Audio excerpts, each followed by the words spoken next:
So, paano ba tayo magkikeep ng ating book of accounts kung tayo ay mga Shopee seller? So, yan yung share ko sa inyo for today.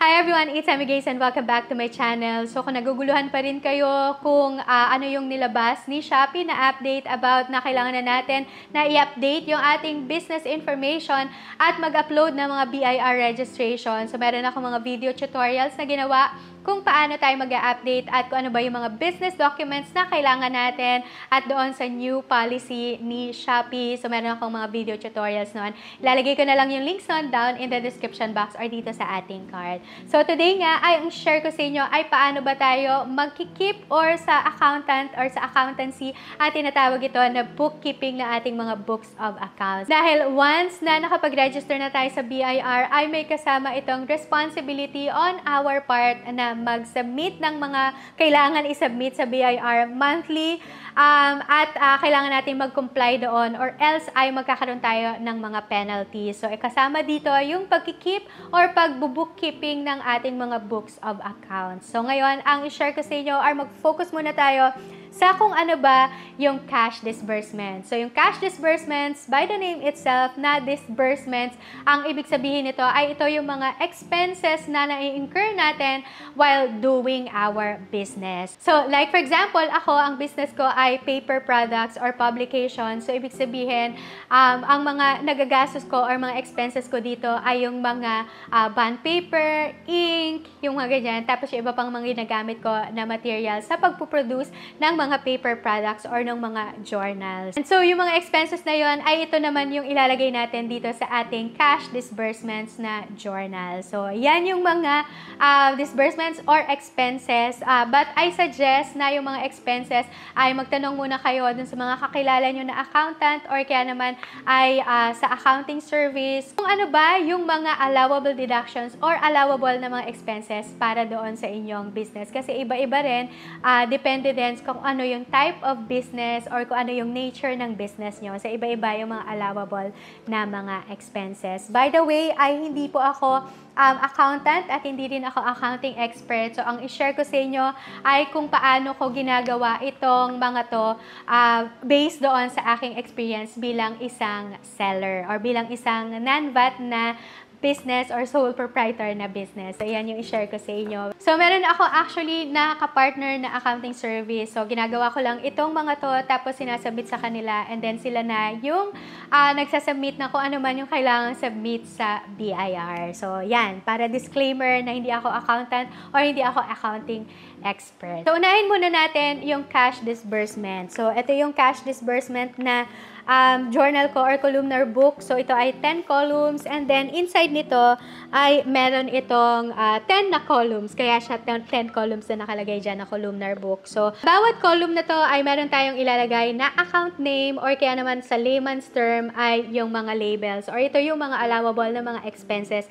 na binanggit ko kanina. So, mamaya ay papakita ko sa inyo kung paano siya ginagawa. Pero ang mga kailangan natin para dito sa ating cash disbursement na book ay syempre kailangan natin ng ating mga resibo from our suppliers. So kung saan tayo bumili ng mga supplies natin, ng mga materials, mga raw materials yan, at iba pang mga expenses, kailangan natin ng resibo galing sa mga suppliers. And then, kailangan din natin ng cash voucher para ito yung gagamitin natin mamaya na reference pagka naglilista na tayo doon sa ating cash disbursement na book. Ngayon, ay i-walk through ko kayo kung paano tayo mag-fill up ng cash voucher. And then, next naman ay yung ating book of cash disbursement. Unahin muna natin ay i-fill up natin yung ating cash voucher. So, yung cash voucher ay importante na meron itong number para at least ay meron tayong reference pagdating doon sa pagre-record keep natin ng ating mga journal. So, yung ating number dyan, syempre simulan lang natin siya sa 00001. Depende sa kung anong gusto nyong number na unahin. So, yan. Tapos, ang ilalagay lang natin ay yung date. So, dito sa date ay lagyan lang natin ng date. So, like for example, yung aking transaction dito ay ito yung aking resibo. So, dito sa aking resibo, ang nakadate dito ay March 20, 2024. And then, ito ngayon ay paid ko, babayaran ko sa 1 Plaridel school supplies. Yan. And then, ilalagay ko lang yung address nila na Plaridel, Bulacan.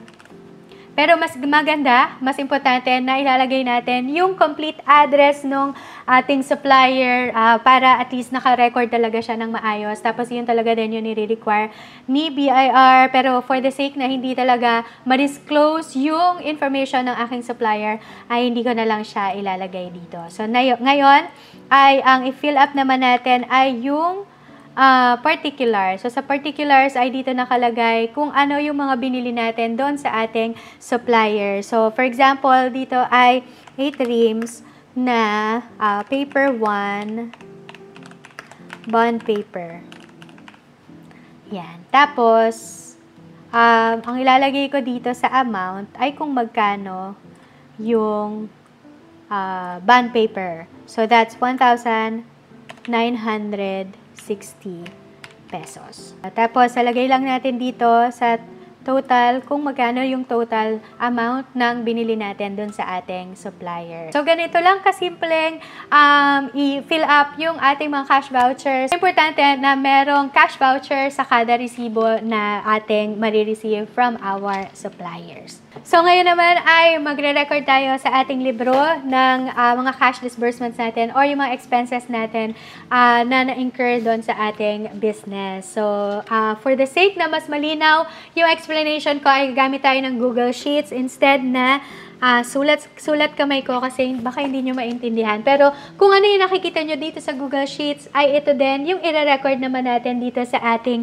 columnar book or sa ating book of cash disbursement. So, yan. May mga columns dito na kung ano yung nakikita nyo dito sa Google Sheet na to ay iyon yung ilalagay nyo sa each column. Now, again, ang suggestion ko ay humanap kayo ng isang bookkeeping service para makapagtanong din kung ano yung mga allowable na mga expenses or yung allowable deductions na applicable doon sa inyong negosyo. So, yan. Makikita nyo ngayon na merong dalawang hat itong libro natin, no? Dito sa first part, ay dito natin i-record yung date, particulars, cash vouchers, expense type, at yung amount.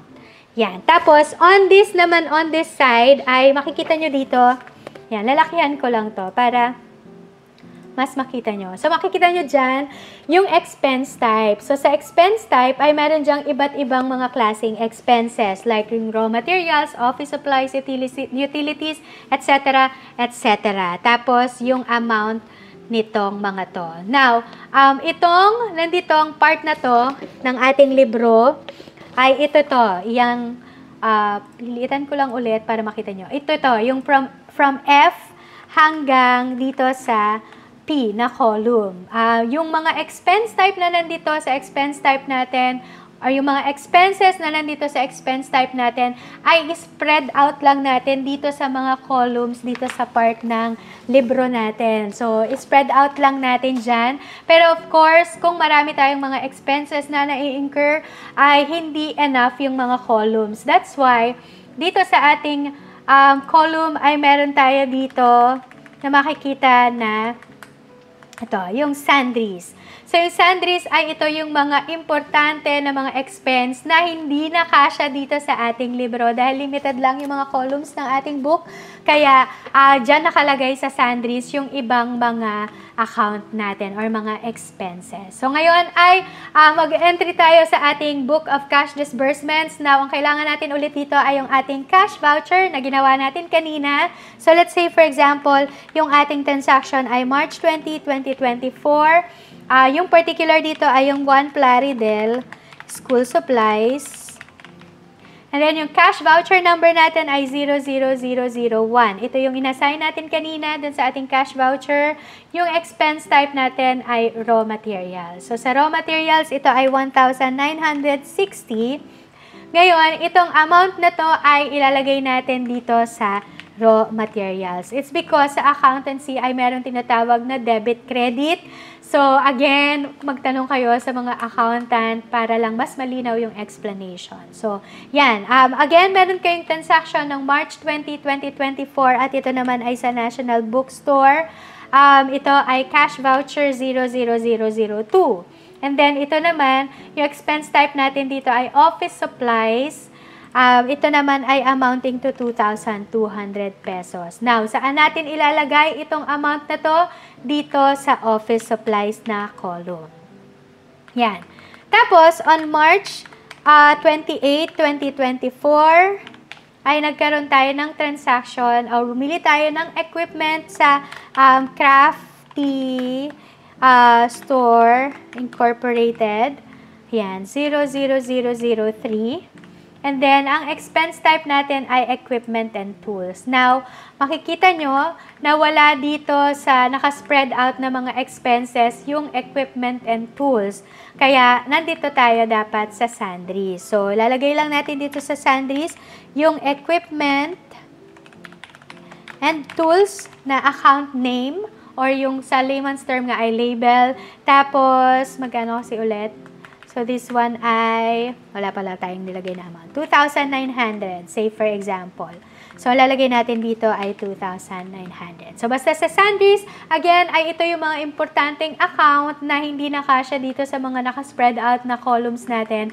Kaya dito natin sa sundries account ilalagay. So, yan. So, ganito natin i-record yung ating mga cash disbursements. So, sana nakatulong itong video na to sa inyo. So, there you go. I hope na nakatulong itong video tutorial na to sa inyo kung paano tayo mag-e-entry or paano natin i-keep yung ating mga records pagdating sa cash disbursements. And kung nakatulong man ito, please give this video a big thumbs up at mag-subscribe na rin kayo sa aking channel. I-click nyo lang yung red subscribe button at i-turn on yung notification bell para lagi kayo na-update every time na nag-upload ako ng new videos dito sa aking channel. So, thank you so much for joining me today and I hope that I'll see you again on my next one. God bless everyone and I will see you around. Bye!